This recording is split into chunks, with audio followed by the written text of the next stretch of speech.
అంబేద్కర్ గారి 134వ స్మారక జయంతోత్సవ శుభాకాంక్షలు.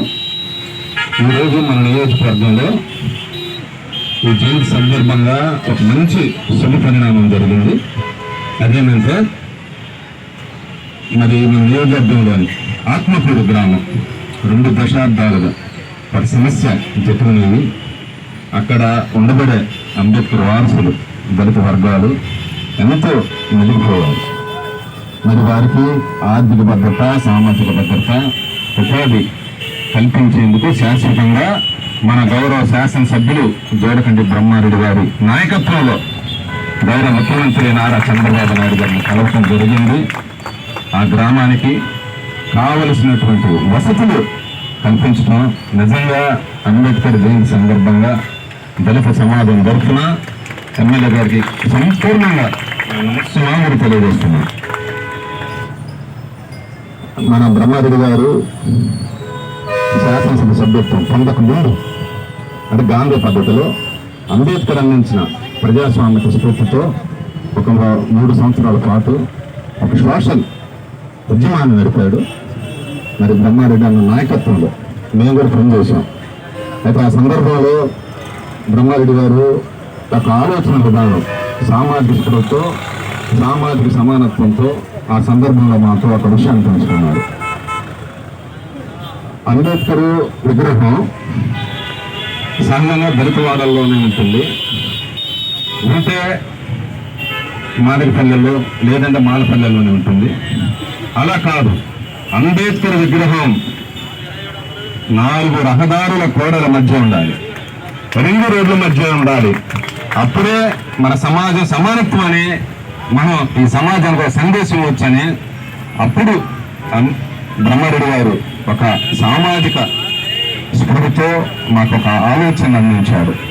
అప్పుడు బ్రహ్మారెడ్డి గారు అన్న మాటకి నేనైతే వ్యక్తిగతంగా చాలా ఆకర్షిస్తున్నాయా.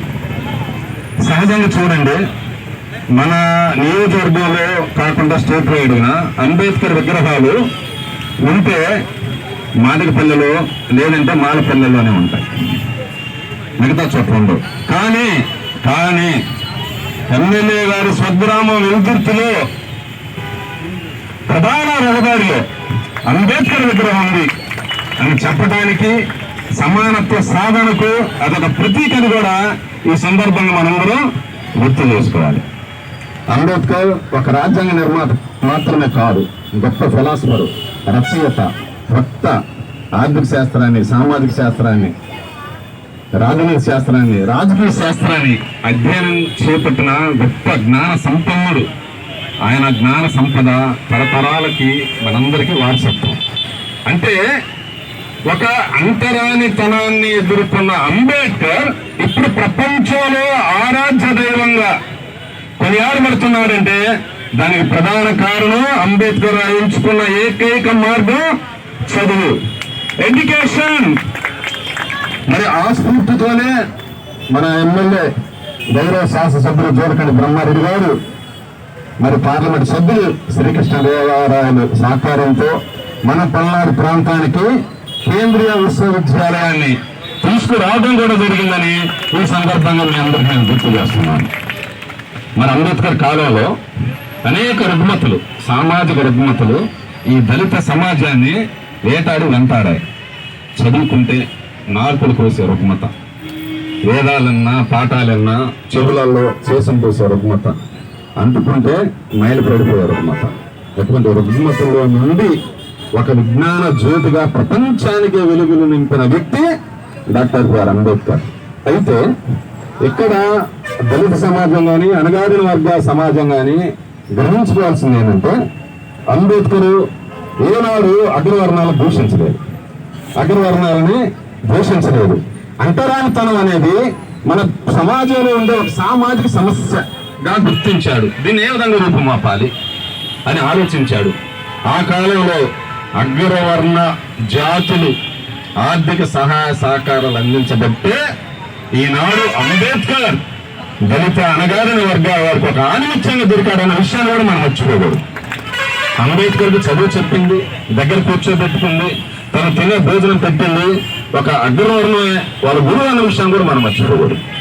లండన్ అమెరికా వెళ్ళి చదివారంటే అప్పుడున్న బరోడా మహారాజు చదువుకి ఆర్థిక సహాయ సహకారాలు అందించాడు. అతను కూడా ఒక ఉన్నత వర్గమే. అంబేద్కర్ ఆంధ్రప్రదేశ్ పర్యటనకు వచ్చినప్పుడు ఇక్కడ ఉన్నటువంటి వ్యాపార వర్గాలు, వైశ్య వర్గాల వారు అంబేద్కర్ సమాజాన్ని ఉద్ధరించే విషయాలు భాగస్వాములు అయ్యేందుకు ఆ కాలంలోనే ఒక 50,000 రూపాయలు సమీకరించి అంబేద్కర్కు అందించడం జరిగింది.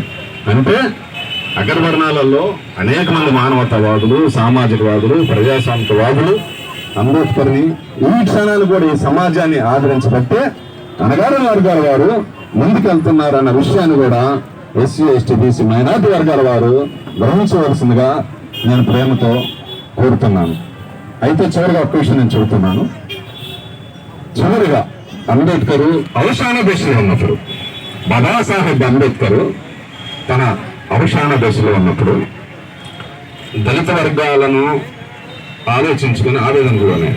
అదేమంటే ఈ సమాజంలో నాకు అంటే అంబేద్కర్ ఈ సమాజంలో అగ్రవర్ణాలు చేసిన ద్రోహం కంటే, అగ్రవర్ణాలు చూపిన అవమానం కంటే రిజర్వేషన్ ద్వారా లబ్ధి పొంది ఆర్థికంగా స్థిరపడ్డ మాలమాదిగలు చేసిన ద్రోహమే నాకు ఎక్కువ అనిపోయాడు.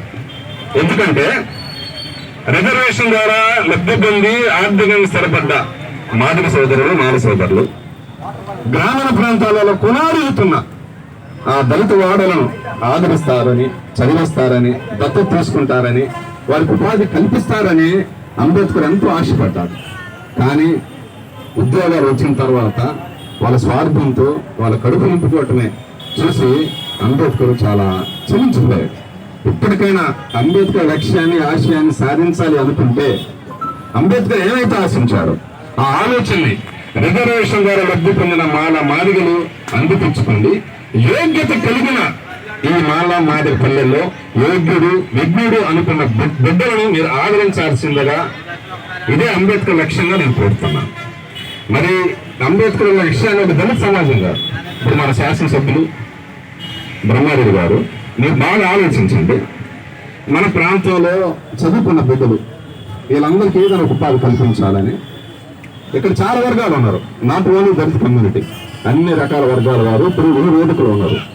మనందరం ప్రైవేట్ కంపెనీలు తిరిగే పని లేకుండా, మన చెప్పులు తిరిగే పని లేకుండా, మన పాకెట్లో డబ్బులు అయిపోయే పని లేకుండా ఎమ్మెల్యే బ్రహ్మారెడ్డి గారే ఆరోగ్యం సహకరించకపోయిన ఆరోగ్యాన్ని, శక్తిని పోగు చేసుకొని ఇక్కడ హైదరాబాద్ కానీ, వైజాగ్ కానీ, తిరుపతి కానీ ఇలా ప్రైవేట్ కంపెనీలన్నీ చుట్టూ తిరుగుతూ మన ప్రాంతంలో వారి విద్యా అర్హతను బట్టి ఉద్యోగ అవకాశాలు కల్పించాలని ఇప్పటికి 2-3 మార్లు జాబ్ మేళ నిర్వహించారు.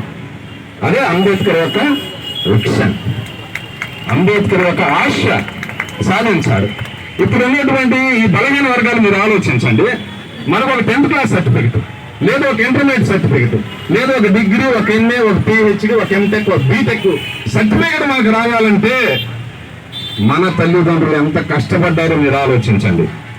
చెప్పులు కుట్టుకునో, రిక్షాలు పెట్టుకునో, కళ్ళు తీసుకునో, బెర్రెలు కాసుకునో, వ్యవసాయం చేసుకునో, మోటార్లు మోసుకునో, మరుగుదొడ్డి పని చేసుకునో బిడ్డలను ఆ స్థాయికి చదివించారంటే వారి రుణం తీర్చుకునే బాధ్యత మీరు తీసుకురాలేకపోయినా మీ తరఫున మన ఎమ్మెల్యే బ్రహ్మారెడ్డి గారు తీసుకొని వచ్చారు.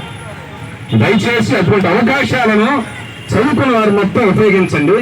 బ్రహ్మారెడ్డి గారి యొక్క శ్రమను దయచేసి ఎవరు వృధా చేయకూడదని ఈ సందర్భంగా నేను గుర్తు చేస్తున్నాను. ఎందుకంటే అంబేద్కర్ ఆశించింది అదే, అంబేద్కర్ యొక్క లక్ష్యము అదే. కాబట్టి మీరందరూ ఎడ్యుకేషన్ వైపు మరలండి. మరి ఈ కార్యక్రమం ముందుగా దళిత సమాజంలో నిలబెడుతున్న మన మిత్రులు కొంత ఆవేదనకు లోనయ్యారు. అంటే అంతటా కాదు, అక్కడక్కడ అన్నా గ్రామాలలో ఇంకా 2 క్లాసుల పద్ధతి ఉంది, కొంత అంతరానితనం కూడా అక్కడక్కడ ఎదురవుతుంది అని కొంచెం బాధపడ్డారు. మరి గ్రామీణ ప్రాంతాలలో ఉండబడే అన్ని వర్గాల వారు సామాజిక మార్పుకు కృషి చేయండి. ఎందుకంటే అంతరానితనం అనుభవించేవాడు, అంతరానితనం చూపించేవాడు నా దృష్టిలో వారిద్దరు సిగ్గుపడాల్సిందే. ఎందుకంటే ఇద్దరు మానవ జాతికి సంబంధించిన వ్యక్తులే. కులం పేరుతో మాలో మాదిగో కమ్మ రెడ్డి బ్రాహ్మణ వైశ్యం ఒక కమ్యూనిటీ పేరుతో తన మానవ జాతికి చెందిన వ్యక్తిని తనే కించపరుచుకుంటుంది, తనే అవమానపరుచుకుంటుంది. కాబట్టి భారతీయులు కూడా మనం దీన్ని సిగ్గుపడాలా, అవమానపడాలా? అటువంటి రుగ్మతలో నుండి మనందరం కలిసి బయటపడాలా.